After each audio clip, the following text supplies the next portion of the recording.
A billionaire invited the loser of the group for a date. When he met her again, she was a single mother, but he was completely enchanted. What started as curiosity turned into true love, changing their lives forever.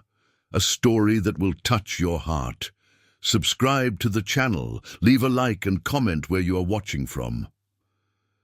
The aroma of freshly brewed espresso mingled with the woody scent wafting from the central air conditioning, creating that peculiar atmosphere of the high-rise buildings in Manhattan. Sarah Anderson adjusted the strap of her genuine leather bag on her shoulder, her fingers trembling slightly as she watched the elevator numbers rise, 28, 29, 30. With each floor, her breathing became more controlled, more calculated. 15 years of emotional discipline would not allow her to show nervousness now, especially not in front of him. The doors opened with a soft ding, revealing a spacious corridor lined with marble where contemporary American art adorned the walls. A blonde receptionist, no older than 25, greeted her with a perfect professional smile. "Good afternoon, Ms. Anderson. Mr. Henry is waiting for you in the executive meeting room. Please follow me." Sarah walked through the corridors, her heels echoing rhythmically on the polished floor. Each step took her back to memories she had carefully buried deep within her soul. Henry Montgomery. The name still caused a strange pang in her chest, even after all this time. The bulletproof glass door opened, and there he was. At 33, Henry had traded the awkward thinness of adolescence for broad shoulders that perfectly filled out his navy blue Italian suit. His brown hair, once always messy, was now impeccably styled, with a few grey strands at the temples that only highlighted his maturity. But it was his eyes that hit her like a punch in the stomach, those same golden brown eyes that at 17 had watched impassively as Patricia Mendez and her crew poured orange juice on her school uniform. Sarah. His voice had gained a masculine depth that didn't exist back in high school. "It's a pleasure to see you again." He stood up, extending his hand. Sarah noticed the hesitation, the way his eyes scanned her face, searching for traces of the 15-year-old girl who used to hide behind curly hair and thick glasses. "Henry." She accepted the handshake, allowing it to last only as long, as socially acceptable. Her voice came out firm, controlled. "I imagine you're surprised." He chuckled softly, a nervous sound she didn't remember hearing before. "Surprised is an understatement. When my assistant said that the director of EduChange wanted to schedule a meeting, I never imagined—" He paused, running a hand through his hair. "You've changed a lot." Sarah settled into the leather chair, crossing her legs with studied elegance.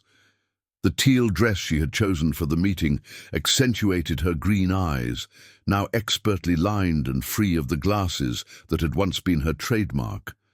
Her hair, once a source of shame, was now magnificently styled in soft waves framing her face. "People tend to change when they have reasons to," she replied, pulling a folder from her briefcase. "But we're not here to reminisce about the past, are we? I believe your company is interested in our educational consulting services." Henry sat back down, but Sarah could feel the weight of his gaze on her. For the next 20 minutes, she methodically presented EduChange's portfolio. Impressive graphs of academic performance, testimonials from teenagers who had transformed their academic trajectories, partnerships with public schools in the outskirts of New York. "Our approach is based on identifying potential where others see only problems," she explained, pointing to a photo showing young people from underprivileged communities presenting technology projects.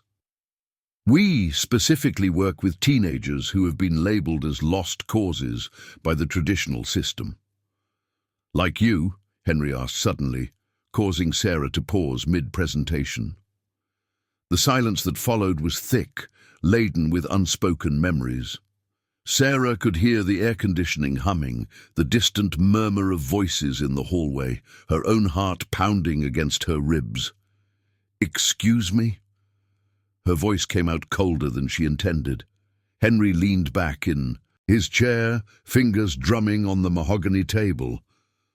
I always wondered what happened to you after high school. You just disappeared in your last year. Sarah closed the folder with a sharp movement. I changed schools. My parents thought it would be better for my academic development. Each word was pronounced with surgical precision. I got a scholarship to St. Benedict's School, a more suitable environment for my needs. Sarah, about that time, Henry began, but she interrupted him by raising her hand. Henry, I appreciate your retrospective concern, but that was a long time ago. We are here to discuss business. She stood up, smoothing her dress. Does your company have an interest in our services or not? He stood up as well, his height forcing him to look slightly down to meet her eyes. Yes, we are interested. Very interested, in fact. He paused. Our foundation has a substantial budget to invest in innovative educational projects, but I would like to know more about your work before we make a decision. What kind of knowledge do you want? A visit to one of your facilities. I want to see the results in practice. Henry walked over to the panoramic window that offered a stunning view of the city, and maybe we can have dinner afterward to discuss the financial details. Sarah hesitated.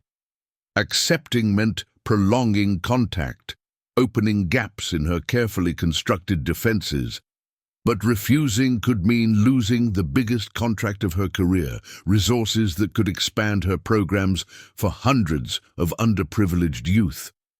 All right, she finally agreed, but it will be a strictly professional visit, and the dinner will be in a public place with a defined agenda. Henry smiled, and for a moment she glimpsed the boy he had once been. Not the popular one who ignored her existence, but the one who sometimes watched her from afar during recess, as if she wanted to say something, but never found the courage. Of course, professional. As Sarah gathered her materials, she couldn't help but notice how his hands trembled slightly as he flipped through her proposal.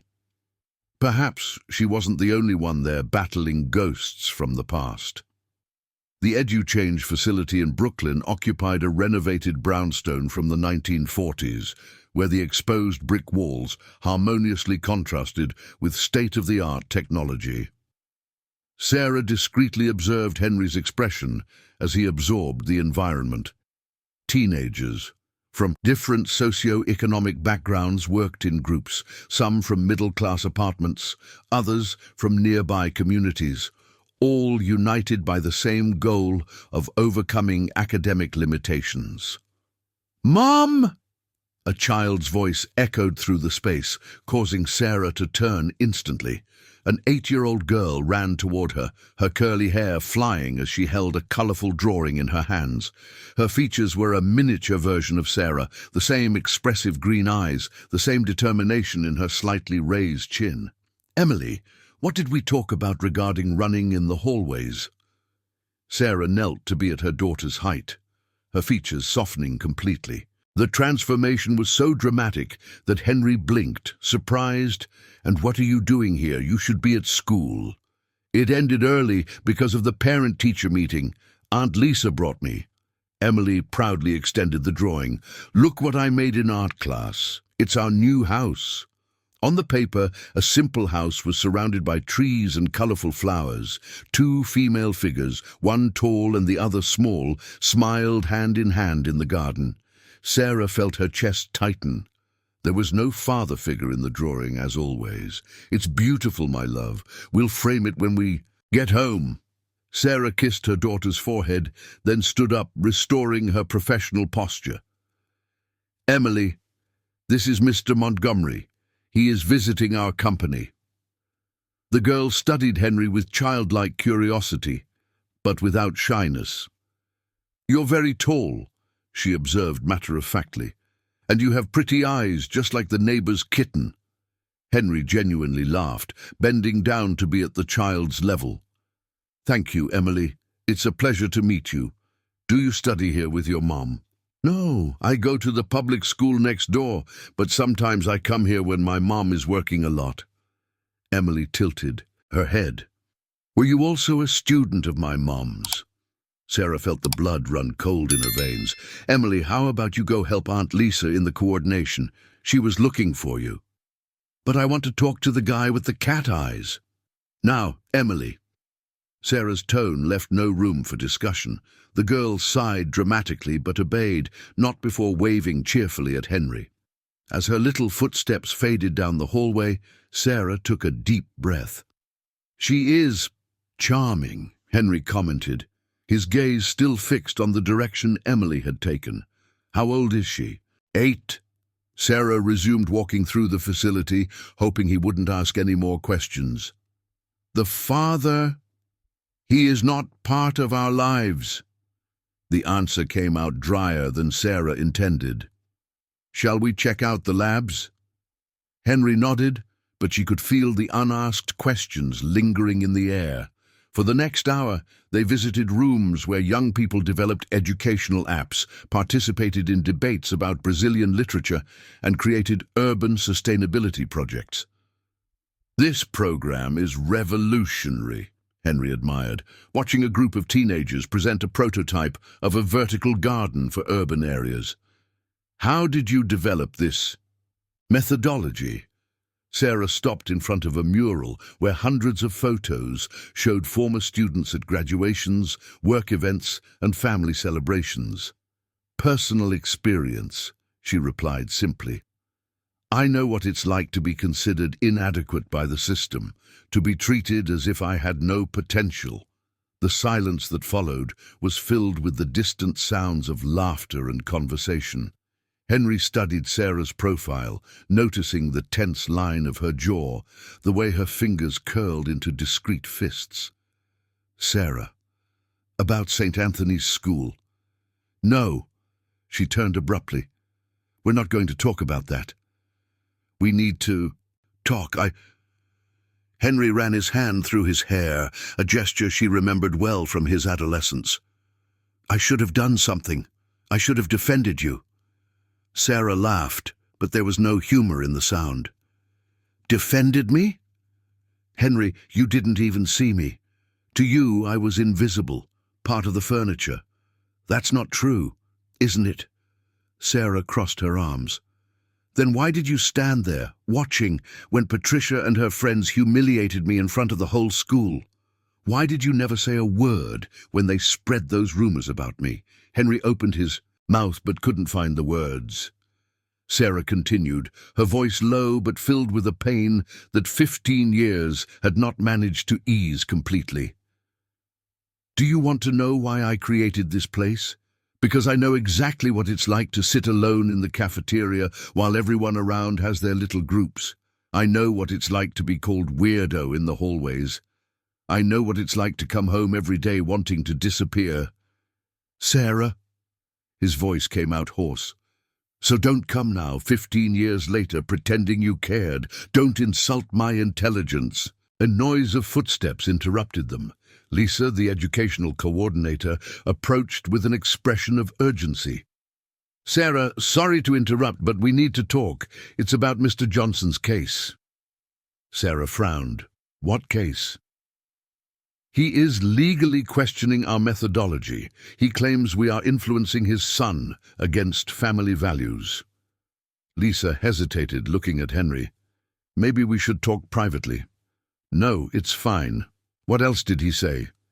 He is threatening to go to the press. He says we are a cult disguised as a school that manipulates vulnerable children. Lisa handed Sarah some papers. He has considerable financial backing. His lawyer is Robert Johnson. Sarah paled upon hearing the name. Robert Johnson, are you sure? Do you know him? Henry asked, noticing her reaction. Sarah folded the papers with excessive force. We know him. He is, She paused, choosing her words carefully. A problem from the past that I thought I had left behind. Henry observed the tension that took over her body, the way her shoulders stiffened. What kind of problem? The kind that can destroy everything we've built, Sarah turned to Aunt Lisa. Schedule a meeting with our legal counsel for today and prepare all the documents regarding our methodology, certifications, testimonials from satisfied parents. I'm already on it, Aunt Lisa assured before stepping away. Sarah stood in the middle of the hallway, crumpled papers in her hands. Henry could see the internal struggle happening behind her green eyes. Sarah, if you need help. I don't need your help, she replied automatically, but her voice lacked its usual firmness. Maybe not, but the offer stands. Henry lightly touched her arm. Robert Johnson has a complicated reputation. He's not someone you should face alone. Sarah looked at him, and for a moment Henry glimpsed the vulnerable teenager she had once been, but the moment passed quickly and her professional mask returned to place. I need to pick up Emily and go home. Our meeting is over. She started to walk away but stopped when he called her. Sarah? Yes? You were wrong about one thing. Henry shoved his hands into his pockets. I saw you. I always did. The problem is I was too young and too cowardly to do anything about it. Sarah stared at him for a long moment, then disappeared down the hallway, leaving only the echo of her heels and the subtle scent of her perfume. Sarah's apartment in the Upper West Side was a perfect reflection of her personality, elegant without ostentation, functional yet inviting. The sand-colored walls contrasted with reclaimed wood furniture, while hanging plants created an almost wild atmosphere that softened the modernity of the appliances.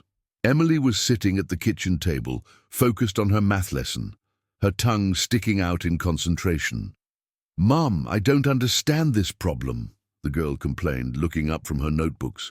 Why do I need to know how much 10 kilos of apples cost if I can buy one apple at a time? Sarah smiled for the first time since the afternoon meeting, sitting down next to her daughter. Because sometimes we need to plan, my love. Like when I go to the store and need to calculate if our money will cover everything we need. She pointed to the numbers.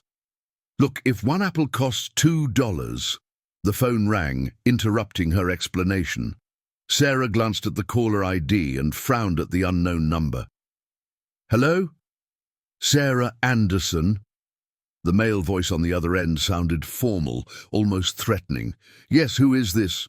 Robert Johnson, Johnson and Associates. I believe you know why. I'm calling. Sarah felt her stomach tighten. She gestured for Emily to continue her lesson and walked to the balcony, closing the glass door behind her. Robert, after all these years, 9 years to be exact, I thought we had made things clear the last time we spoke. His voice carried a coldness that made Sarah shiver. But it seems you haven't learned your lesson. I don't know what you're talking about. Your little rehabilitation business for troubled youth. Very touching, Sarah. Very predictable. Robert paused dramatically. My client is very concerned about the methods you're using with his child. Alternative therapies, questioning traditional family values. Our methods are approved by the Department of Education and supervised by licensed psychologists, Sarah interrupted, her voice firm despite her nerves. If your client has any legitimate complaints. Oh, but he does, and it's not just him. Robert chuckled softly. I've spoken with 3 other families. Parents worried about the influence you have over vulnerable children. It's impressive how certain people tend to repeat themselves, don't you think? Sarah closed her eyes, memories flooding back like an avalanche. Robert's voice at 24, smooth and persuasive, telling her he loved her. The broken promises, the public humiliation when he left her pregnant to marry the daughter of a judge. What do you want, Robert? Shut down the company. Disappear discreetly, as you've always been good at doing. Some of my clients are willing to offer a generous financial settlement to avoid unnecessary complications. And what if I refuse? Then I will do what I should have done 9 years ago, show all of New York what kind of person you really are. An opportunist who takes advantage of confused children to promote her own neuroses. The line went silent. Sarah held the phone so tightly that the knuckles of her fingers turned white. Inside, she could see Emily still bent over her books, completely unaware of the storm brewing around them. 20 minutes later, as Sarah was still trying to process the conversation, the doorbell rang. Through the intercom, she heard an unfamiliar female voice. "Hi, Sarah. I'm Beatrice Montgomery, Henry's sister. Can we talk?" Sarah hesitated. She had no energy for more surprises that day. "About what?" "About something I should have told you a long time ago. Please, it's important." 5 minutes later, Sarah opened the door to a woman in her 30s, with delicate features and brown eyes identical to Henry's. Beatrice wore a smart, casual outfit and carried a leather portfolio under her arm. "Thank you for having me," Beatrice said as she entered the apartment. "I know you must be wondering why I'm here." "The question crossed my mind," Sarah confirmed, leading her to the living room. Emily appeared in the hallway, curious about the visitor. "Hi, Aunt," she greeted politely. "Hi, sweetie." Beatrice smiled, but Sarah noticed the nervousness behind the kindness. "You look a lot like your mother." "Everyone says that." "Mom, I finished my math lesson. Can I watch cartoons?" "You can, but keep it down. We have a guest." When Emily disappeared toward her room, Beatrice opened the portfolio and took out some documents. "Sarah, I need to tell you something about 2018, about a very difficult time in my life." Sarah settled into the armchair, suspicious. "I don't understand the connection to me." "I had just separated not long before. My ex-husband. She got most of the assets. I was unemployed and had a small child to raise." Beatrice took a deep breath. "I looked for various support programs, but they all had huge waiting lists or criteria that I didn't meet, until a social worker referred me to a new revolutionary program that helped mothers in vulnerable situations."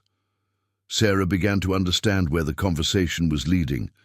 "The Restart Project," she murmured. "Exactly.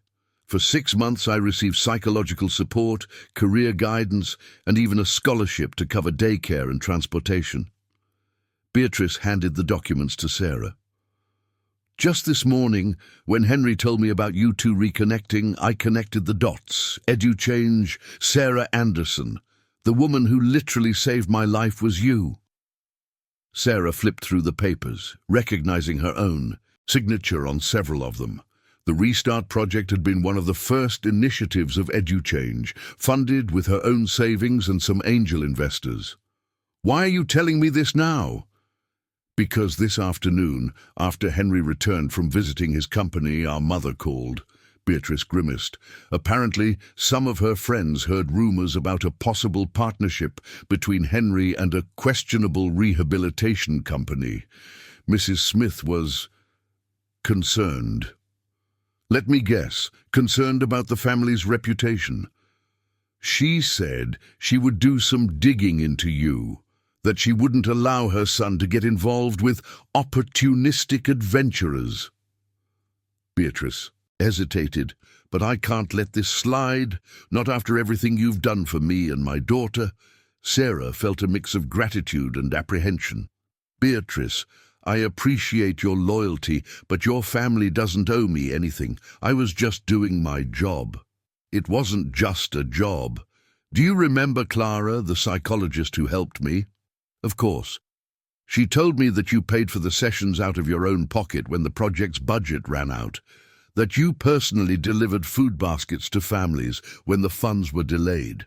Beatrice leaned forward. "You saved my family, Sarah. Literally, and now it's my turn to help you." Emily reappeared in the room, carrying a glass of water. "Mommy, I forgot to ask, is the guy with the cat-like eyes having dinner with us tomorrow?" Sarah almost choked. "What? Emily, who said that?" "He said you two were having dinner to talk about work. I thought it would be here at home, like when Aunt Lisa comes." The girl shrugged. "Can I show him my drawings?" Beatrice smiled, amused by the confusion. Looks like my brother didn't waste any time making invitations. Emily, go brush your teeth. It's already. And time for bed, Sarah said, trying to mask her embarrassment. When they were alone again, Beatrice stood up. Sarah, I don't know what history you two had in the past, but I can see that Henry is different since he reconnected with you. More human, you know. She put the documents back in the folder. And if our mother or anyone else tries to cause trouble, you can count on me. After Beatrice left, Sarah stood on the balcony watching the city lights. Her phone buzzed with a message from Henry. I heard my sister was there. I hope she wasn't indiscreet. Is dinner still on? I promise strictly professional behavior. Sarah typed and deleted her response several times before finally sending, Amado Restaurant, Brooklyn, 8 p.m. Only business. The reply came almost immediately. Only business, I promise. But when Sarah went to bed that night, she couldn't shake the feeling that some promises were meant to be broken. Amado Restaurant occupied a renovated mansion in Brooklyn, where the tables were spread out among a garden illuminated by lanterns, and the main hall with its exposed brick walls and works by local artists. Sarah arrived promptly at 8, wearing a black blazer over a green silk blouse that accentuated her eyes. She deliberately chose a table in the garden where the presence of other customers would ensure that the conversation didn't become overly personal. Henry was already waiting, studying the menu with the same focus he had dedicated to the EduChange documents the previous afternoon. He stood up when he saw her approaching, and Sarah noticed he had swapped his business suit for a light blue shirt and dark jeans, a combination that made him look younger, more approachable. On time, as always, he commented, pulling out a chair for her. As always? Sarah raised an eyebrow. I don't remember us having many appointments for you to assess my punctuality. Henry hesitated, realizing the trap in the question. You always arrived early to class. You were one of the first to enter the room. Because I preferred to avoid the crowded hallways, Sarah replied dryly, settling in. Less chance of accidents with tripping or dropped books. The uncomfortable silence was broken by the arrival of the waiter, who enthusiastically described the day's specials. Sarah ordered grilled sole with mushroom risotto, while Henry opted for lamb with sweet potato mash. Both chose sparkling water, maintaining the sobriety necessary for business discussions. So, Sarah opened the folder next to her plate. You mentioned interest in our programs. What level of investment is your foundation considering? Henry took a sip of water, clearly organizing his thoughts. Before we talk numbers, I need to understand your motivation better. Why education? Why specifically at-risk teenagers? I answered that question this afternoon. Not completely. Henry leaned forward. Sarah, building a company from the ground up, especially in the social sector, requires a dedication that goes far beyond just personal experience. There's something deeper to it. Sarah sliced a piece of soul with surgical precision, buying time to formulate her response. When I finished college, I worked for 2 years at a non-profit in East Harlem. I met dozens of brilliant young people who had been labeled as unrecoverable by the system. She chewed slowly. I saw potential being wasted because no one bothered to look beyond the stereotypes. And Emily, did she inspire you to expand the project?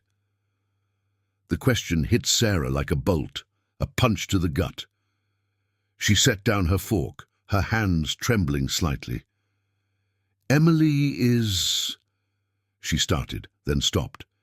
You're very curious for someone who's just considering an investment. Maybe because it's not just an investment. Henry placed his hands on the table, his fingers almost touching hers. Sarah, I know you have every reason to distrust me. I know I was negligent when I should have acted, but I can't pretend this reunion is just a business coincidence. Sarah pulled her hands away from the table, crossing her arms. What exactly are you implying? That 15 years is a long time to carry guilt, and maybe it's time we talked honestly about what happened. Nothing happened, that's the point. Sarah's voice came out louder than she intended, causing some patrons to turn. She lowered her tone. Absolutely nothing happened between us, Henry. You were popular, I was invisible. You had friends, I had books, parallel worlds that never touched. That's not true, isn't it? Sarah laughed bitterly. Then tell me, how many times did you talk to me during the 3 years we studied together? How many times did you even make eye contact when I was being humiliated? Henry fell silent, his face contorted with pain. Sarah continued, the words pouring out like a dam that had finally burst. You want to know why I created EduChange? Because I know exactly what it feels like to feel rejected, inadequate, as if I didn't deserve to be in the same space as other people. Her voice trembled with contained emotion. And because I vowed that no young person under my care would ever go through that alone. Sarah. And about Emily, she continued, ignoring his attempt to interrupt. She is the daughter of the biggest mistake of my life, of a man who convinced me that I was special, that I deserved love, only to discard me like trash when he found out I was pregnant. Henry paled. Her father is Robert Johnson, the same lawyer who is now trying to destroy my company. Sarah took a sip of water, trying to control her emotions. Ironic, don't you think? The man who abandoned me pregnant 9 years ago is now back to finish what he started. My God, Sarah, I didn't know. Of course you didn't know. Why would you? You never bothered to truly get to know me. She signaled to the waiter. I think this meeting is over. Wait. Henry gently held her wrist. Please, let me speak. Sarah hesitated, then sat back down. You have 5 minutes. Henry took a deep breath, the words tumbling out. You're right about almost everything. I was a coward, negligent, too worried about my own reputation to do the right thing. He paused. But you're wrong about one thing. I saw you. I always did. In fact, you were the only person in that school I was genuinely interested in. Sarah furrowed her brow. What are you talking about? Remember the literature project on Dom Casmurro, when the teacher asked us to form pairs? I remember. I was alone, as always. I was going to ask you. I had been gathering courage for weeks, rehearsing what I would say. Henry ran a hand through his hair. But when I got up from my desk, Bruno called me before I could reach you. Sarah stared at him, skeptical. Is that true? How many times did you catch me watching you during breaks? How many times did our eyes meet in the hallway and you quickly looked away? The memories gradually returned, fleeting moments when she had felt someone looking, but always attributed it to her own insecure teenage paranoia. If that's true, she said slowly, why didn't you ever do anything? Why did you let things stay as they were? Because I was 17 and I was an idiot, because I was more worried about what others would think than doing what was right. Henry leaned forward, and because, honestly, I was in love with you and had no idea how to deal with it. The silence that followed was thick, laden with possibilities and regrets. Sarah felt her heart pounding in her chest, all her certainties about the past being questioned. Henry, I know it's too late for changes. I know I caused damage that may not be repairable. He extended his hand across the table, but didn't try to touch hers. But if you'll allow me, I'd like to try to fix at least part of the damage, starting by helping you face Robert Johnson. Sarah studied his face, looking for signs of deceit or manipulation. She found only sincerity and a deep regret that seemed to eat away at his features. Why would you do that?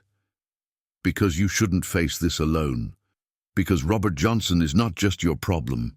He's known for destroying businesses and reputations when someone stands in his way. Henry paused. And because, despite all my mistakes, I never stopped caring about you. The waiter brought the bill, breaking the moment of tension. Sarah reached for her wallet, but Henry was quicker. Please, let me pay. That's not necessary.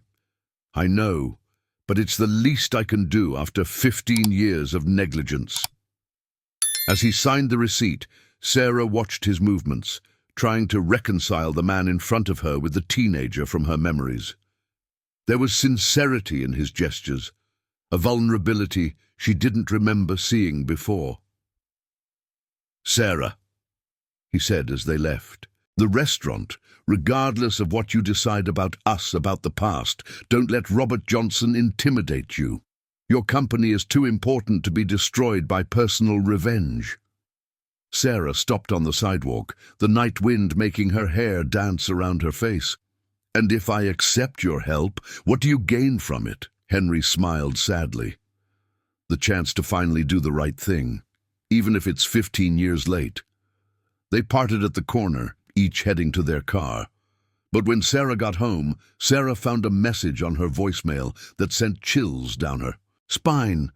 Sarah, I hope you enjoyed dinner, but romantic conversations won't change the fact that you have until Friday to close your business, or the consequences will be far worse than you can imagine, for you and your daughter. Robert Johnson's voice echoed through the silent apartment, laden with a threat that made Sarah rush to Emily's room to check if she was okay. That night, for the first time in years, she admitted that she might not be able to face what was coming alone. Sarah woke up the next day with a heavy feeling in her chest that even strong coffee couldn't alleviate. Robert's threat echoed in her mind as she prepared Emily's breakfast, who was cheerfully humming at the kitchen table, oblivious to the storm brewing around them. "Mommy, you look like you swallowed a lemon," the girl observed, dipping her French bread into chocolate milk. "Did something happen?" Sarah forced a smile, smoothing her daughter's hair. "Nothing for you to worry about, my love. Just work issues." "Is it because of the guy with cat-like eyes? Did you two fight yesterday?" Emily's insight always surprised Sarah.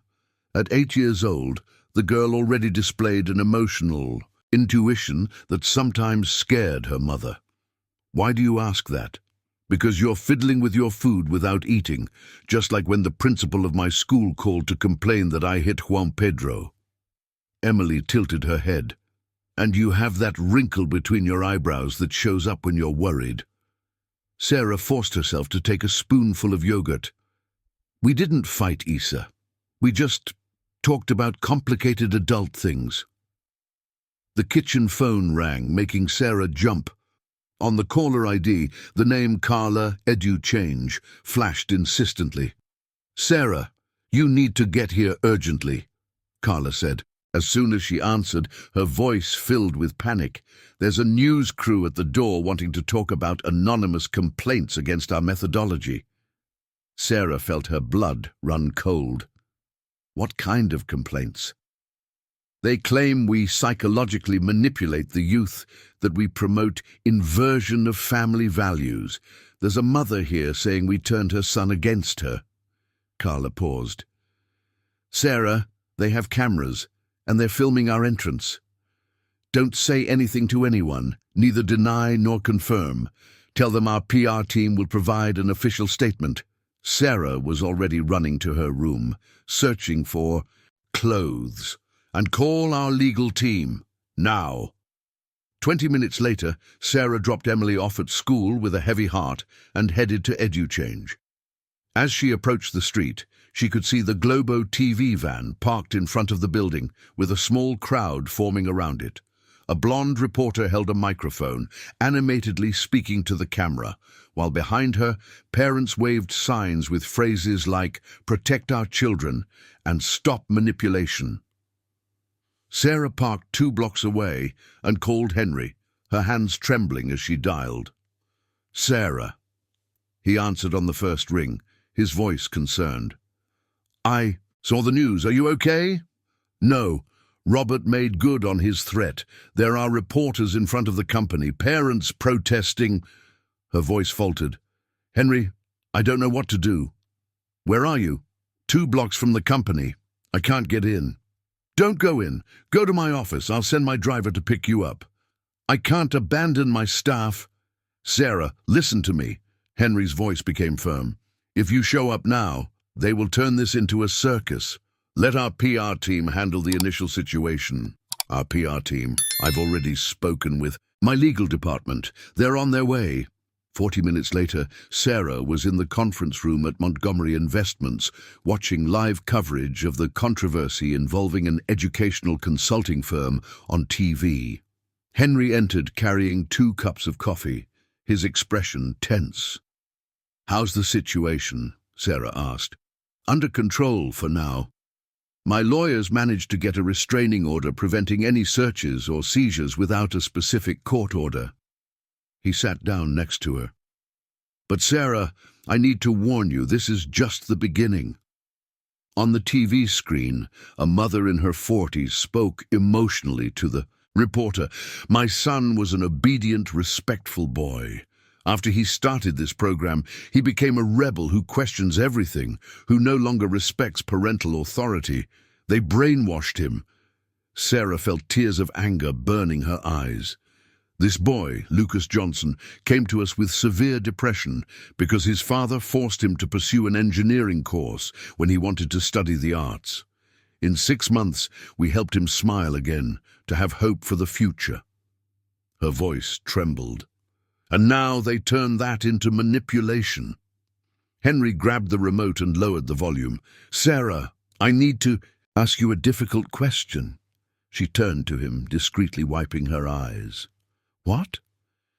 "How many people know about your past relationship with Robert Johnson?" "Only Carla and—" "Why do you ask?" "Because if this leaks to the press, they will turn it into a personal issue. Ex-boyfriend wages war against businesswoman. That kind of headline." Henry leaned forward. "We need to get ahead of this." "How?" "By revealing the information in a controlled manner. At a press conference where you can explain the context, show that this is personal persecution disguised as social concern." Sarah shook her head vigorously. "I won't expose Emily to this circus. She doesn't deserve to have her background become news." "You don't need to mention Emily, just the past relationship with Robert and his pattern of behavior." Sarah's phone rang. It was an unknown number. "Hello? Ms. Anderson? This is Sylvia Harris, the director of Emily's school. We need to talk urgently." Sarah's heart raced. "Is something wrong with my daughter?" "No, she's fine, but we had some incidents this morning. Some parents came here asking questions about you, and a man identified as a journalist tried to enter the school." Sarah stood up abruptly. "I'm on my way. Let's talk on the phone first." "Sarah, it would be better to talk on the phone first. Emily heard some things that, well, she's confused." "What kind of things?" "About your company, about accusations. She asked me if Mommy did something wrong." The principal's voice was gentle but concerned. "We managed to calm her down. We explained that sometimes adults misunderstand each other about work issues, but it might be good for you to talk to her." Sarah hung up the call and turned to Henry, desperation etched on her face. They even reached Emily's school. Henry stood up as well, his expression hardening. "This has gone too far." He picked up the phone from the desk. "I'm calling our head of security. From now on, you two will have 24-hour protection." "Henry, I can't accept—" "It's not a request, Sarah. It's necessary." He dialed a number. "Robert Johnson crossed the line when he involved your daughter. This is no longer just about your company." As Henry spoke quietly on the phone, Sarah looked out the panoramic window at the city below. New York stretched infinitely, millions of people going about their normal lives, while her world was collapsing. Henry's phone rang. It was Beatrice. "Hi, sis," he answered. "How did you find out?" Sarah could hear Beatrice's frantic voice on the other end, but she couldn't make out the words. "What? Are you sure?" Henry's face paled. "Okay, we're on our way." "What happened?" Sarah asked when he hung up. "Beatrice was at the school picking up my niece when she saw a man trying to talk to Emily in the yard. Henry was already grabbing the car keys. She intervened, and the man ran off. But Sarah, he asked Emily about you, and about the rich man your mom is dating." Sarah felt her legs weaken. Henry held her by the arm. "Let's go get your daughter, now." As they descended in the elevator, Sarah realized that it was no longer just her company that was at risk. Robert had decided to attack what she loved most in the world, and for the first time since everything began, she felt real fear. "Henry," she said as they got into the car, "if something happens to me—" "Nothing is going to happen," he interrupted firmly. "I won't let it." Sarah looked at him, seeing determination where there had once been only guilt and regret. Perhaps after 15 years, Henry was finally ready to fight for her. The question was, would it be too late? The public school where Emily studied was on a quiet street in Brooklyn, with its walls painted by murals created by the students themselves. When Sarah and Henry arrived, Beatrice was waiting for them at the main gate, holding the hand of a girl about 9 years old who looked a lot like her. Straight brown hair and the same expressive eyes of the Montgomery family. "Sarah," Beatrice ran towards them. "I managed to talk to the principal. Emily is in the coordination room. She's fine, but a little scared." "Where is the man who tried to approach my daughter?" Sarah's voice came out more controlled than she felt. "He disappeared as soon as he saw me arriving, but I managed to see his face clearly. Dark-skinned, about 40 years old, small scar on his chin." Beatrice hesitated. "Sarah, he knew her name. He called her Emily, asked if she was the little girl of teacher Sarah." Henry put his arm around Sarah's shoulders, feeling her tremble. "Let's go inside. We need to get Emily to a safe place." Inside the school, Principal Sylvia Harris greeted them with a worried expression. She was a woman in her 50s, with grey hair tied in a bun, radiating that typical maternal competence of experienced educators. "Mrs. Anderson, I'm glad you arrived quickly." She shook Sarah's hand. "Emily is fine, but obviously disturbed by the whole situation. She asked several questions about why a strange uncle wanted to talk to her." "How is she now?" Sarah asked. "Distracted in the library with the art teacher. She said she wanted to draw, to organize her thoughts." Sylvia smiled slightly. "She's a very mature child for her age. Can I see her?" "Of course, but first I need to inform you that I have already activated our security protocol. No adult without prior authorization will be able to approach the students, and we will double the surveillance at the entrance and exit." Henry stepped forward. "Principal, if I may, I would like to arrange for additional security for the school over the next few days, just until we can resolve this situation." Sylvia studied him with curiosity. "Who are you?" "Henry Montgomery, a family friend." He looked at Sarah for confirmation. "A friend who is helping us with legal matters," Sarah added. "I appreciate the offer, Mr. Montgomery, but our priority is to maintain normalcy for the children. Armed security could scare them." "I completely understand. I'm talking about discreet professionals who will only be on the external perimeter." Henry handed her a card. "People trained to identify suspicious situations without interfering in the school routine." 10 minutes later, Sarah was in the school library, watching Emily concentrate on a piece of paper, her tongue sticking out in a sign of maximum concentration. When she saw her mother, the girl dropped her colored pencils and ran into her arms. "Mommy, you took so long." Sarah enveloped her in a tight hug, smelling the scent of children's soap mixed with the smell of colored pencils and paper. "I'm sorry, my love. I had to take care of some important things." She knelt to be at her daughter's height. The principal told me that a man tried to talk to you at recess. Emily's face contorted in discomfort. He was strange, Mummy. He asked if I was your daughter, if you were dating a rich man. She lowered her voice. And he said that maybe you would have to leave for a while.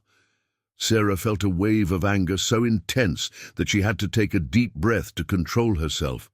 Emily, listen carefully. No one is going to separate us. Never. Do you understand?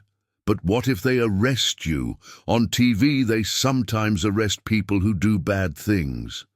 I didn't do anything wrong, my love. Some people are trying to cause problems for our company, but our lawyers will handle everything. Emily nodded, but Sarah could see that the child wasn't completely convinced. Mummy, can I ask a question? Of course. The guy with cat-like eyes, is he helping us because he likes you? The question caught Sarah off guard. Why do you ask that? Because this morning, when you thought I wasn't listening, you called him first. Not the police, not Grandma Alzira. You called him. Emily tilted her little head. And he came running, like in the movies when the prince saves the princess. Sarah didn't know how to respond. Henry chose that moment to enter the library, accompanied by Beatrice and her daughter. Hi, Emily, Henry greeted kindly. How are you? Better now that my mum is here. Emily studied his face. You're here because you really like her, right? Henry looked at Sarah, who blushed intensely. I'm here because you two are important to me, he replied honestly. Cool, because I like you too. Emily turned to Beatrice's daughter. Hi, what's your name? Sophia. My mom said you're the daughter of the woman who helped us when we were sad. My mom helps everyone who's sad. It's her job. Emily took Sophia by the hand. Do you want to see the drawing I'm making? As the girls walked away, Sarah turned to Henry. We need to talk about next steps, she said quietly. I've already thought about that. You two will stay in my penthouse for a few days. Henry, Sarah, this isn't a suggestion. It's the only way to ensure you stay safe while we sort this out. He stepped closer to her. I have a 24-hour security system, armed doorman, controlled access. Robert won't be able to get near you. And school? Work? Emily can have private lessons for a few days. As for work, you can coordinate everything remotely. My team is already managing the situation at the company. Beatrice approached them. Sarah, I know it's hard to accept help, but Henry is right. You need to get out of the line of fire until we can prove that this is all personal harassment. And how are we going to prove that? I have an idea about that, Henry said mysteriously. But first, let's make sure you both are safe. An hour later, Sarah was packing at the Upper West Side apartment, while Emily chose which toys to take for the adventure at Uncle Henry's house, as she had labeled the situation. Too discreet. Security guards were watching the entrance of the building. Mommy, how long are we going to stay there? A few days, my love, until we sort out the company problems. Can I take my books, and my doll, and the puzzle I haven't finished? You can take whatever you want. Emily stopped packing her backpack and looked seriously at her mother. Mommy, are you scared? Sarah knelt down in front of her daughter again. A little. But you know what? Sometimes being scared is normal. The important thing is not to let fear stop us from fighting for what's right. And are we going to fight? Yes, we are, and we will win. Sarah kissed Emily's forehead. Because we have something that the bad man doesn't have. What? People who love us and are willing to help us. Emily smiled, returning to pack her things with renewed enthusiasm, including the guy with cat-like eyes. Sarah looked out the window, where she could see Henry's car parked in front of the building, him waiting to escort them to his home. Including him, she finally admitted. That night, while settling Emily into the guest room of Henry's penthouse in the Upper East Side, with a panoramic view of downtown, Sarah couldn't help but think about how her life had changed in just 48 hours. From an independent businesswoman, she had become a woman under protection. From a single mother, she was now living under the same roof as the man who had occupied her thoughts throughout her entire adolescence. And for the first time in 9 years, she didn't feel completely alone in facing the challenges life presented her. The question was, after the storm passed, what would remain between them besides gratitude? Henry's penthouse occupied the top 2 floors of a luxury building in the Upper East Side, with a stunning view that stretched from the historic downtown to the mountains on the horizon. The spacious rooms were decorated with modern furniture and contemporary Brazilian art, creating a sophisticated yet welcoming atmosphere. Sarah watched Emily explore every corner with childlike curiosity, her eyes shining as she discovered the game room on the 2nd floor and the library that occupied an entire wall of the office. "Wow, Uncle Henry, you have more books than the school library," exclaimed Emily, running her fingers along the colorful spines. "You can take any one you want," Henry offered, smiling at the girl's enthusiasm. "There's an entire section of children's literature that my niece Sophia left here." Sarah settled into the leather armchair near the window, still adjusting to the strangeness of the situation. Here she was, in the house of the man who had been the subject of so many teenage fantasies, now as a guest forced by circumstances. The irony of the situation didn't escape her. "Sarah, I need to step out for a few hours," Henry said, adjusting his tie. "I have a meeting with our legal team, and then I'm meeting with a private investigator. You and Emily will be safe here. Charles, my security guard, will stay downstairs." "Private investigator?" Sarah frowned. "To map Robert Johnson's activities over the past few months. If we can prove a pattern of harassment, we can reverse this whole situation." He grabbed his jacket. "There's food in the fridge. The housekeeper will come tomorrow morning. Make yourselves at home."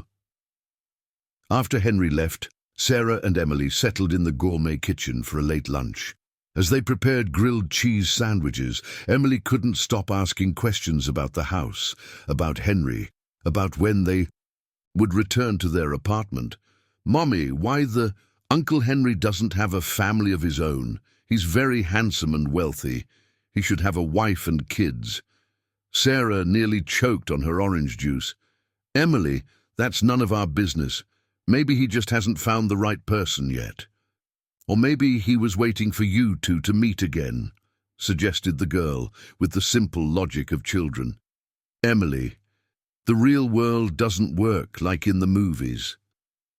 But you met when you were young, lost touch, and now you've reconnected when you were in danger." Emily bit into her sandwich thoughtfully. "Sounds like a movie plot to me." In the afternoon, while Emily napped on the living room sofa, the stress of the past few days finally taking its toll, Sarah took the opportunity to call Aunt Lisa and check on the situation at EduChange. "Sarah, thank God you called." Aunt Lisa's voice sounded relieved. "Henry's lawyers are impressive. They managed to get the press out of here, threatening to sue for defamation if they publish anything without concrete evidence." "And the staff? How are they handling the situation?" "Scared, but united. Everyone is working overtime to organize documentation that proves the effectiveness of our methods." Aunt Lisa hesitated. "Sarah, there's something you need to know." "What?" 3 of our former students called, offering public testimonies to defend us. Lucas Johnson, the son of that man causing trouble, called here crying, saying he wants to talk to the press, to tell the truth. Sarah felt tears burning her eyes. After so many accusations, knowing that the very youth they had helped were willing to defend her meant more than any legal victory.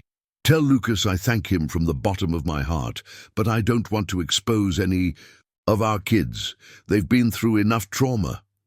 What if it's the only way to prove our innocence? Then we'll find another way."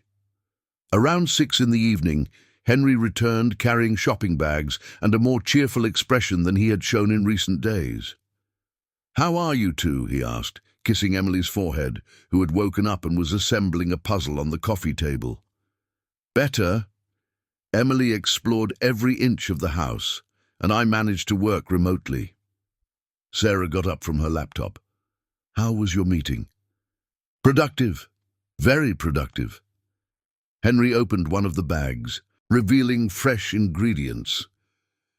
"And since I know you must be tired of takeout, I thought I'd cook tonight. Spaghetti carbonara, a house specialty." "You cook?" Sarah couldn't hide her surprise. "I learned out of necessity when I lived alone during college. My mother thought it best not to teach me household chores because she said I'd have employees for that." Henry laughed. "It was one of the most valuable lessons I learned on my own." As Henry cooked, Sarah watched him discreetly. There was a naturalness in his movements, a masculine competence that attracted her more than she would like to admit. When he bent down to grab a pot from the lower cabinet, she quickly averted her gaze, feeling warmth rise to her neck. "Uncle Henry, can I help?" asked Emily, always eager to join in any activity. "Of course. You can be my sous chef. How about grating the Parmesan cheese?" Sarah watched with a tight heart the ease with which Henry interacted with her daughter. Emily, who had always been shy around strangers, especially men, laughed and chatted with him as if she had known him for years. It was exactly the kind of fatherly relationship she had always dreamed of providing for her daughter, but had never managed to find. During dinner, Henry shared about his meeting with the investigator. "We got some interesting information about Robert Johnson. Apparently, this isn't the first time he's used questionable methods to harm former partners." He looked significantly at Sarah. "There have been at least 3 similar cases in the last 5 years. But does this help our situation? If we can prove a pattern of behavior, yes. The investigator is trying to contact these other victims to see if they are willing to testify." Emily, who had been distracted with her spaghetti until then, lifted her head. "What is a testimony?" "It's when someone tells a judge the truth about something that happened," Sarah explained. "Like when I told the principal that it was Juan Pedro who started the fight, not me." "Exactly like that. So Uncle Henry is gathering people to tell the truth about the bad man?" Sarah and Henry exchanged glances, impressed by the girl's understanding. "That's right, Emily," Henry confirmed. "And you know what? Your mom has many people who love and respect her. The truth always comes out in the end." After dinner, while Henry helped Emily with some overdue homework, demonstrating a patience and kindness that warmed Sarah's heart, she took the opportunity to stroll around the penthouse. On the balcony, under the lights of the city stretching infinitely, she finally managed to process the events of the past few days. "Pensive?" Henry's voice made her turn. "Did Emily fall asleep?" "Like an angel. I think the stress has finally passed." He stepped closer, standing beside her at the balcony railing. "How are you handling all this?" Sarah sighed. "I oscillate between anger and gratitude. Anger for going through this, for Emily being exposed, and gratitude because—" she hesitated, because for the first time in 9 years, I'm not facing a crisis alone." She looked at him. "Henry, why are you doing this? Really?" He was silent for a moment, his eyes fixed on the illuminated horizon. "Remember when you asked me what I would gain by helping you?" "I remember. I lied when I said it was just to do the right thing." Henry turned to her, vulnerability etched on his face. "The truth is, I've been in love with you for 15 years. And now that fate has given us a second chance, I'm not going to waste it." Sarah's heart stopped for a moment. All the carefully constructed defenses, all the years of hurt and self-protection threatened to crumble with those simple words. "Henry, I know it's complicated. I know you have every reason not to trust me, but Sarah, what I feel for you, what I've always felt, is real." Sarah stared at him, searching for signs of deceit, of manipulation. She found only absolute sincerity and a love that seemed to consume his features. What if this is just gratitude? What if when all this is over, we discover that we aren't compatible in real life? Then at least we will have tried. Henry reached out, gently touching her face. "Sarah, don't you think we've wasted enough time?" For the first time in 15 years, Sarah allowed her defenses to completely lower. As she leaned in to kiss him, it felt like finally coming home. The kiss was soft, tentative at first, then deepened with 15 years of pent-up feelings. When they pulled apart, both were breathing heavily. "My God," Sarah murmured. "I've dreamed of this so many times." "Me too." Henry pulled her closer, wrapping her in his arms. And it was better than any dream. They held each other under the stars of New York, finally free to admit what had always existed between them. But when they returned inside the penthouse, reality awaited them. They still had a war to win before they could think about happy endings. Sarah woke up the next day with a strange sense of tranquility she had forgotten how to feel. The soft light of the New York dawn filtered through the guest room curtains, and for a moment she almost forgot where she was. The distant sound of voices in the kitchen, Henry and Emily whispering so as not to wake her, brought her back to reality. When she went down to the kitchen, she found a domestic scene that made her heart race. Henry, still in his robe, was teaching Emily how to make American pancakes, while she, in her pajamas and messy hair, laughed at her frustrated attempts to flip the pancakes in the air. "Mommy!" Emily shouted upon seeing her. "Uncle Henry is teaching me how to make breakfast like in American movies, but his pancakes are all lopsided." "Hey, they're artistic pancakes," Henry defended, laughing. "Good. Morning," he said to Sarah, and there was a new intimacy in his voice that made her blush. "Good morning. Did you sleep well?" "I dreamed we were a real family," Emily declared innocently, making both adults exchange glances filled with a mix of tenderness and embarrassment. The moment was interrupted by the doorbell. Henry frowned. It was only 7 in the morning, too early for social visits. "Mr. Montgomery?" The doorman's voice sounded tense. "There's a lady here saying she's your mother. Can I let her in?" Henry closed his eyes, clearly displeased. "Yes, Charles, thank you." "Your mother?" Sarah felt her stomach tighten. "Henry, maybe it's better if Emily and I—" "No." His voice was firm. "You are part of my life now. It's better she gets used to that." 10 minutes later, Helen Montgomery entered the penthouse with the imperial posture of someone accustomed to commanding any environment she stepped into. At 62, she was an elegantly preserved woman with impeccably styled platinum hair and clothes that screamed high fashion. Her eyes quickly scanned the apartment before landing on Sarah and Emily with a barely concealed look of disapproval. "Henry," she said coldly, kissing her son's cheek, "I assume these are your guests." "Mother, this is Sarah Anderson and her daughter Emily." Henry wrapped his arm around Sarah's waist. "Sarah, my mother, Helen Montgomery." Sarah extended her hand politely. "Mrs. Montgomery, it's a pleasure to meet you." Helen shook her hand briefly, as if fearing contamination. "Miss Anderson, I read about you in the newspapers yesterday. Delicate situation." "Mom?" Henry's voice carried a warning tone. "Hi, Mom." Emily approached with her childlike innocence. "Are you Uncle Henry's mom? My grandma is also very elegant, but she wears less jewelry."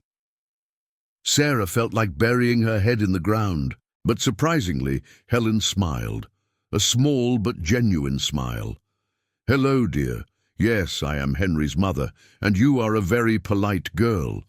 "Thank you. Your house is beautiful. Uncle Henry was teaching me how to make lopsided pancakes." Lopsided pancakes? Helen looked inquisitively at her son. It's a long story, Henry murmured. Mum, would you like some coffee? I'll have some. We need to talk. As Emily returned to the pancakes with Henry, Helen turned to Sarah.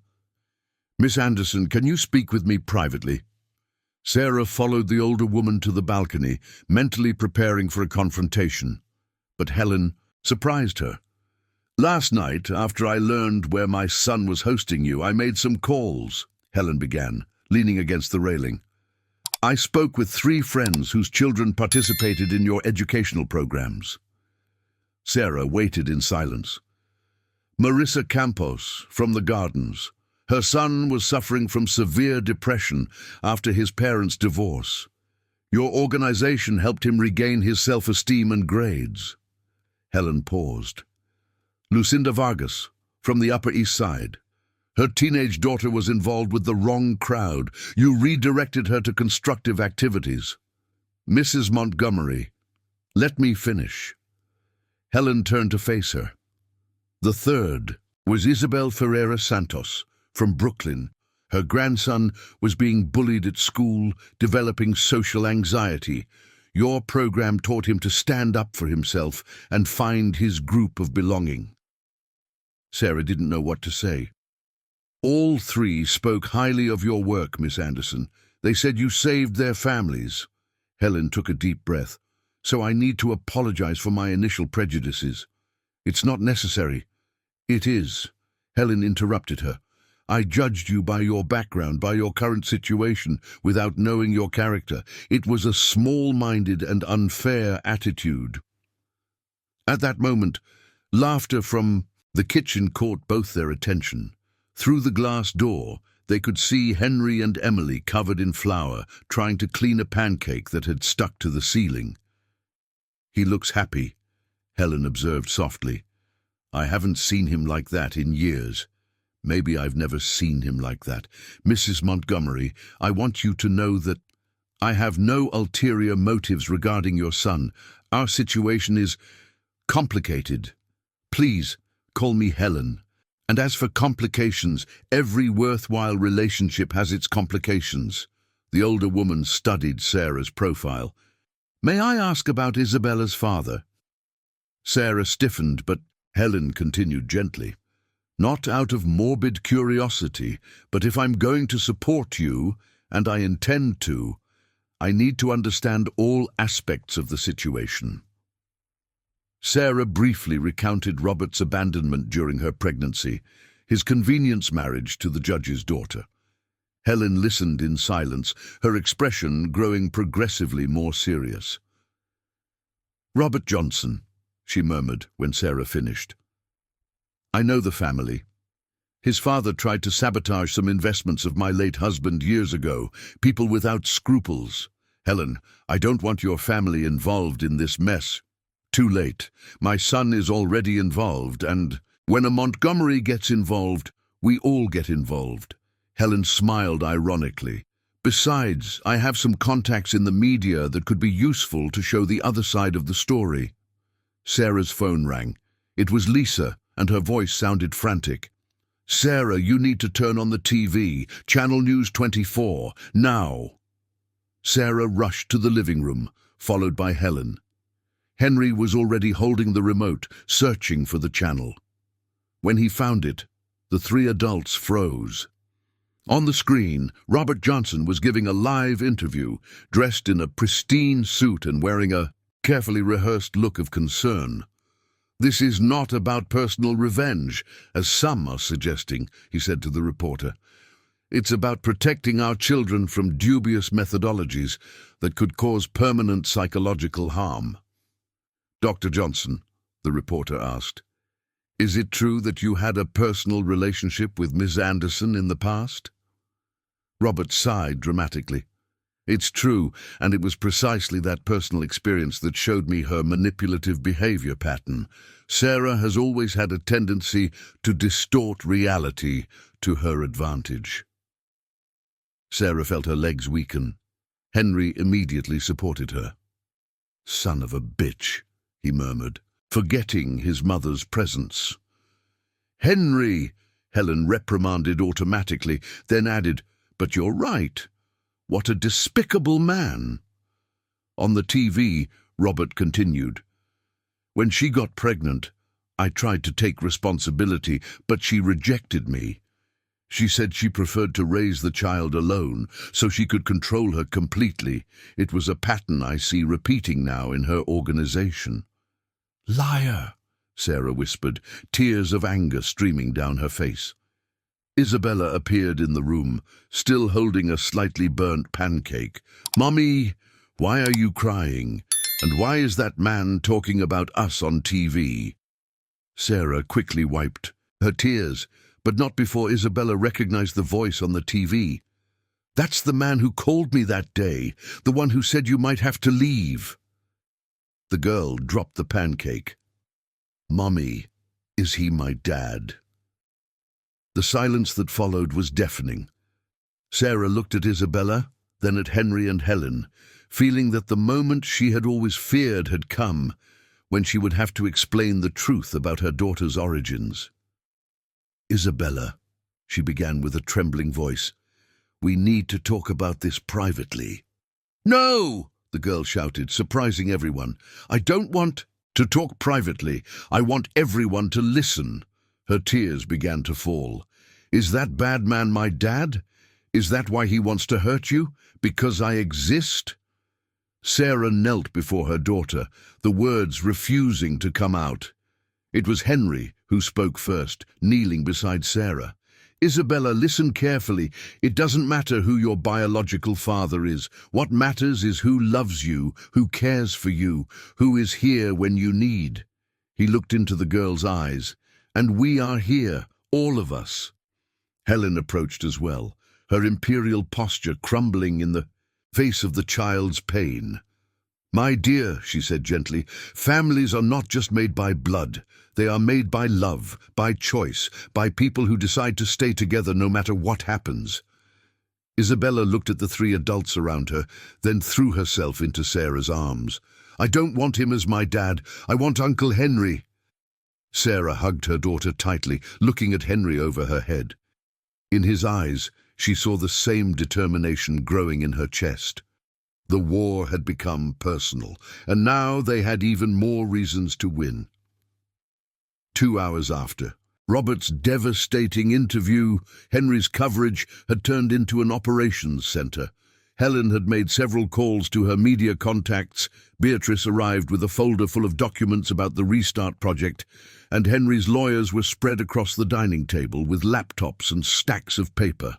Sarah watched everything from an armchair, still in shock from Isabella's reaction. The girl had adamantly refused to go to her room, insisting that she wanted to help defeat the bad man. Now she was sitting on the floor, coloring pictures while listening to every word of the strategy being planned. "We managed to contact 2 of Robert's former victims," announced Dr. Maurice Harris, the lead attorney. "Both have agreed to testify about his pattern of harassment." "And what about the parents of the students he manipulated?" asked Henry. "We have a surprise." Beatrice smiled. "Lucas Johnson ran away from home this morning. He showed up at EduChange asking to speak with Sarah. He said he can't stand seeing his father lying about you." Sarah straightened in her chair. "A 15-year-old boy can't get involved in this." "Sarah," Helen gently interrupted, "sometimes young people are braver than adults, and Lucas is not alone. 3 other former students have offered to make a public statement." Henry's phone rang. It was his private investigator. "Montgomery," he answered on speakerphone. "Dr. Montgomery, I've got something that could change the game completely," said the excited voice on the other end. "I found Valerie Smith, Robert Johnson's ex-wife." Everyone in the room leaned in. "Listen better. Was she willing to talk?" "More than willing. She wants to destroy her ex-husband." The investigator paused dramatically.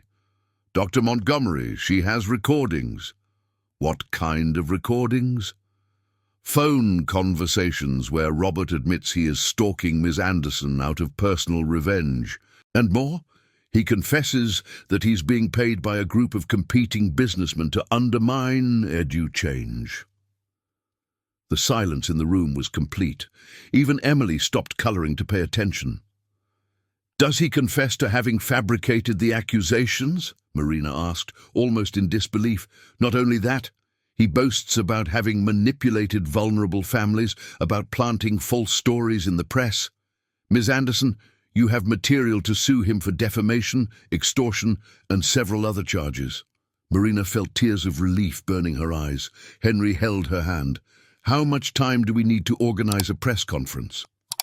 Helena asked the lawyers. "If we can get the recordings by noon, we can schedule it for 5 in the afternoon." Dr. Mauricio replied, "Time enough to prepare all the defense material." Emily got up from the floor and walked over to Marina. "Mommy, does this mean we won?" "It means the truth will come out, my love. And the bad man won't bother us anymore."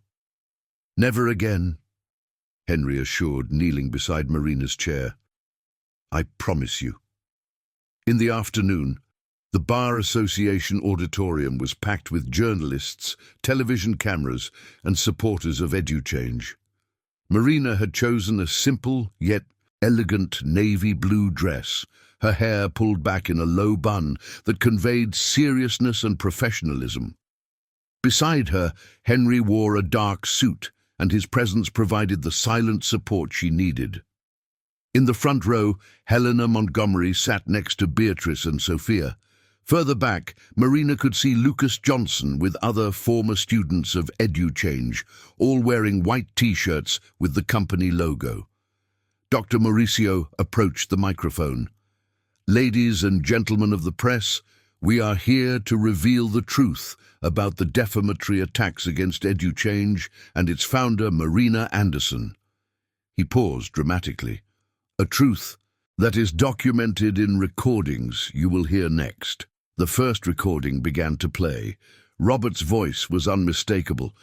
"Of course, I made up those accusations. The Bine rejected me when she was pregnant. Now she will pay for it. The businessmen who are financing this want to eliminate her competition in the education sector. It's very easy to manipulate desperate parents." A murmur of indignation swept through the auditorium. Marina felt Henry squeeze her hand. The second recording was even more damning. "I planted 3 different stories in popular newspapers. No one checks sources these days.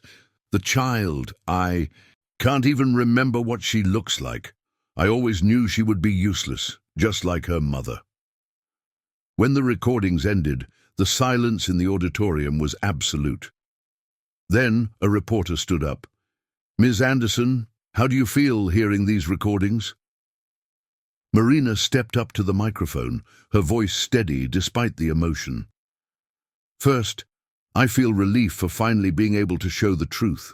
Second, I feel deep sadness for families that have been manipulated and used in this game of revenge." She paused. "But mainly I feel pride in the young people who had the courage to defend our company. Pride in the team that continued to believe in our work even under attack. And pride in having built something that bothers people who profit from the failure of our children." Another reporter raised his hand. "What will be the future of EduChange?" It was Henry who stood up to respond. "Montgomery Investments has just announced a strategic partnership with EduChange. We will expand the project to 5 more cities in the next 2 years." He looked at Marina. "Because we believe that every young person deserves a second chance, and every company that offers that chance deserves all the support possible." After the press conference, on the rooftop terrace under the starry New York sky, Marina finally managed to process everything that had happened. Emily was sleeping on the living room sofa, exhausted but smiling, hugging a teddy bear that Sophia had given her. "So, is it really over?" Marina asked, still not completely believing it. "Robert has already been arrested for extortion and defamation. The businessmen who financed him are being investigated, and tomorrow morning 3 newspapers will publish full articles about the true work of EduChange. Henry pulled her into his arms. Yes, it's over. And us? What happens to us now? Henry smiled, gently kissing her forehead. Now we truly begin. No crises, no external pressures, just the 3 of us discovering how to be a family. 3? Well, Emily has already decided that I am her father. Helena is already planning where her room will be in the country house, and I... He paused, searching for the right words. I want to make this official. Marina looked at him, her heart racing. Henry? Marry me, Marina. Marry me and let me spend the rest of my life making up for those 15 lost years. She looked through the glass door at Emily sleeping peacefully, then at the man holding her hands as if they were the most precious thing in the world. Are you sure? An instant family, a company to run together, a mother-in-law who will want to redesign our entire life, especially because of all that. Henry laughed. Marina, I waited 15 years for the courage to love you openly. I won't waste another day. When she leaned in to kiss him, it was with the certainty that some loves are truly worth waiting a lifetime for, and that sometimes the sweetest revenge is simply being happy. 6 months later, the expanded headquarters of EduChange occupied an entire building in Brooklyn with 5 floors dedicated to different educational programs and a common area on the terrace that had become the favorite spot for young people to showcase artistic performances. Marina walked through the hallways, observing the classes in action. Teenagers developing apps in the technology room, others debating American literature in the library, a group presenting urban sustainability projects to interested investors. Mom! Emily's voice echoed down the hallway. Now with 9 years old, the girl had grown not only physically, but also in confidence and maturity. She ran towards Sarah carrying a colorful certificate. Look, I won the award for best essay in school about my family. Sarah took the certificate, quickly reading the text that spoke of a warrior mother, a father who chose to love us, and a grandmother Helen who teaches French during the holidays. Her eyes filled with tears of pride. Congratulations, my love. Daddy will be so proud when he reads this. Where is he? He promised he would pick me up today to choose the wedding flowers. Sarah smiled. Even after 6 months living together in the renovated penthouse, Henry religiously kept special commitments with Emily, movie afternoons, cooking classes, park outings. The girl's adaptation had been surprisingly natural, as if she always knew that this family setup was meant to happen. He's in a meeting with the investors for the Brasilia project, but he shouldn't be long. Sarah! Carla appeared at the end of the hallway, practically radiant. You need to see this. She extended a magazine with a cover featuring a photo of Sarah alongside other American educators. The headline read, "The 30 Innovators in Education Who are Transforming America." The 8-page article detailed the expansion of EduChange, the success rates of the youth served, and the public-private partnership model that was being replicated in other states. It came out this morning. The phone hasn't stopped ringing. Universities wanting partnerships, state governments interested in the project, even a publisher offering a contract for you to write a book on innovative educational methodology. Sarah flipped through the magazine, still not fully believing the impact. In the corner of the page was a smaller photo of her and Henry at the inauguration ceremony of the facility in Campinas, with the caption, "Sarah Anderson and her business and life partner Henry Montgomery plan to expand the project to 10 cities by 2027. Mom, you're famous like the TV actresses, Emily remarked, impressed.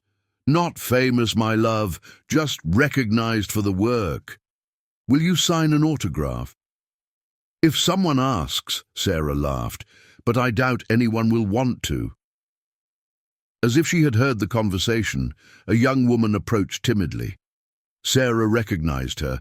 It was Amanda, 17 years old, one of the first students when EduChange was still operating in the original house. "Professor Sarah, sorry to interrupt, but the young woman held a copy of the magazine. "Can you sign it? It's for my mom. She said that when I started here I was lost, without direction. Now I'm in my second year of psychology at NYU, and I want to work in education too." Sarah felt a lump in her throat as she signed the magazine. Moments like this reminded her why she had created EduChange in the first place. "Amanda, how are your studies?" "Great. And Professor?" The young woman hesitated. "I wanted to tell you that my capstone project will be about inclusive educational methodologies. I'm going to use our organization as a case study, if you allow."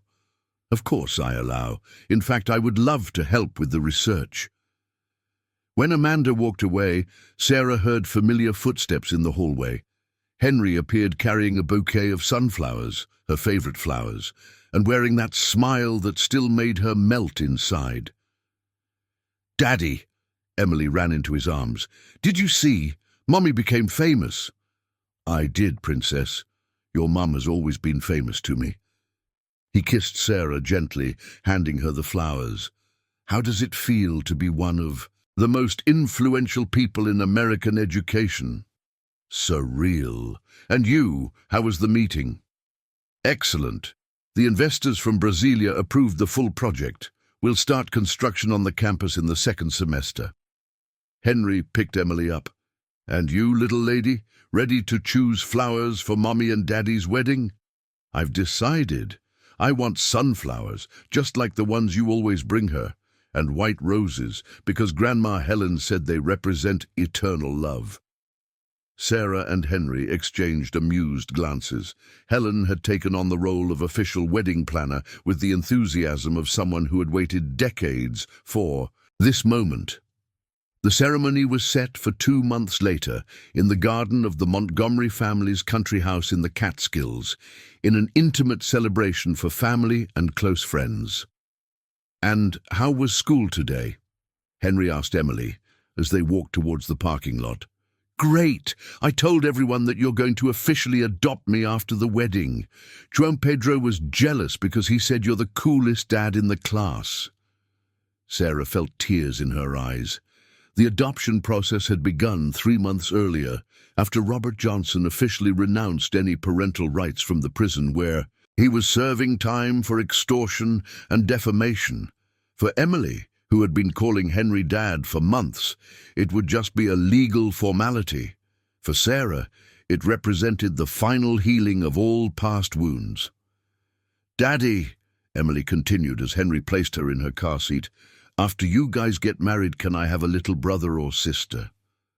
Sarah almost choked, but Henry responded naturally, "If your mum wants to, and when she's ready, of course we can talk about it." "I want.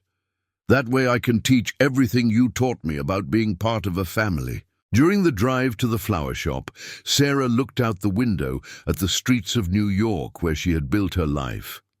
She passed the building in Manhattan where everything had started with that fateful reunion, the school where Emily had studied before the move to the nearby private facility, and the restaurant where she and Henry had dined that night that changed everything. "What are you thinking about?" Henry asked, taking her free hand while driving. "About how strange life is. If someone had told me a year ago that I would be marrying Henry Montgomery, having my company recognized nationally, and seeing my daughter call another man Dad, I would have laughed. And now? Now I understand that sometimes we need to go through the storm to reach the place where we were always meant to be." In the flower shop, Emily walked through each aisle with the seriousness of a professional event planner, comparing shades of white roses, testing combinations with sunflowers, and jotting down notes in a pink notebook. Sarah and Henry followed her, amused by her dedication. "I found it," she finally announced. Big sunflowers in the center, small white roses around, and These green leaves to add movement, just like the bouquet you gave her the day I was told they were getting married." The florist, a gentleman in his 60s who clearly enjoyed the situation, began to assemble a sample bouquet following Emily's specifications. "You have great taste, miss," he complimented. "It will be a beautiful ceremony." "It will be the most beautiful party in the world," declared Emily, "because it will be the day we become an official family." That night, in the penthouse, while Emily slept and New York sparkled outside, Sarah and Henry talked on the balcony about their plans for the future. EduChange would grow, but sustainably. They wanted to travel with Emily, to show her the world. Perhaps in a few years they would seriously consider having another child. "Sarah," Henry said suddenly, "can I ask you a question I've always wanted to ask?" "Of course." "If we hadn't reunited that way, if you had sought investments in some company, without all this history with Robert, do you think we would have ended up in the same place?" Sarah thought for a moment, gazing at the city lights. "Honestly, I don't know. Maybe I would have been too proud to let my guard down. Maybe you would have been too polite to insist." She turned to him. "But you know what? It doesn't matter. We got here the way it was meant to be. With all the scars, all the lessons learned, all the baggage that made us who we are today. Including Emily? Especially Emily. She taught us that family is a choice, not just biology. That love has no expiration date. And that sometimes the best things in life come wrapped in packages we never expected." Henry pulled her closer, gently kissing her hair. "I love you, Sarah Anderson. I've loved you for 15 years, and I will love you for the next 50. "Only 50, she joked. "All right, let's make it 60. But after that, no guarantees," he laughed. 2 months later, in the blooming garden of the countryside home, surrounded by friends, family, and some of the youth who had been transformed by EduChange, Sarah walked toward the improvised altar under a pergola covered in white flowers and sunflowers. Emily, as the flower girl, spread petals along the path with absolute seriousness. Henry awaited her in a navy tuxedo, tears in his eyes and that smile she had learned to love. Beside him was the officiant who would celebrate the ceremony and also formalize Emily's adoption. When they met at the altar, Henry took her hands and whispered, "Ready for our adventure." "Ready for 15 years, she whispered back. The ceremony was simple and emotional. When it was time for the vows, Emily insisted that she wanted to speak first. "I know it's not normal for daughters to speak at weddings, but this isn't a normal family," she began, eliciting laughter from the guests. "I want to thank Daddy Henry for choosing to be my dad, even though I'm not technically his daughter, and thank Mommy for being the bravest woman in the world, and thank Grandma Helen for teaching me that family is who stays together in the bad times and the good." There wasn't a dry eye in the audience when she finished. Henry made his vows, looking into Sarah's eyes. "Sarah, I promise I will never again be absent when you need me. I promise to defend you and Emily against any storm that life brings, and I promise to spend every day for the rest of my life trying to deserve the love you both give me." Sarah, with tears streaming down her face, replied, "Henry, I promise I will never again face difficulties alone. I promise to share with you not only the problems, but also the victories, the dreams, and all the little moments that make life worth living. And I promise that our family, our chosen family, built, earned, will always be my priority." When the officiant declared them husband and wife, and Henry kissed her under a shower of petals thrown by the guests, Sarah thought of all the winding paths that had led her there. The rejected girl from school, the single mother struggling to build a decent life, the threatened businesswoman. All those versions of herself had been necessary to reach that perfect moment. At the celebration that followed, Lucas Johnson, now 16 and studying for the psychology entrance exam, gave an emotional toast. To Professor Sarah, who taught us that our past does not define our future, to Dr. Henry, who showed us that success only matters when shared, and to Emily, who reminds us every day that the most important family is the one we choose to build. When the night ended and the last guests departed, Sarah, Henry, and Emily were left alone in the garden, gazing at the stars over the countryside. "Mommy, Daddy," Emily said sleepily, nestled between them. "Are we officially a family now?" "Now we are officially a family," confirmed Sarah. "Forever?" "Forever," Henry assured. And as the mountain breeze swayed the flowers in the garden and the stars shone over their perfect little family, Sarah knew that sometimes the sweetest revenge isn't to destroy those who hurt us. It's to build a happiness so full and authentic that the past loses all power to define us. The rejected girl from school had become a fulfilled, loved and complete woman. And best of all, she had achieved this by being exactly who she had always been, just now, finally, with the right people by her side to recognize her worth.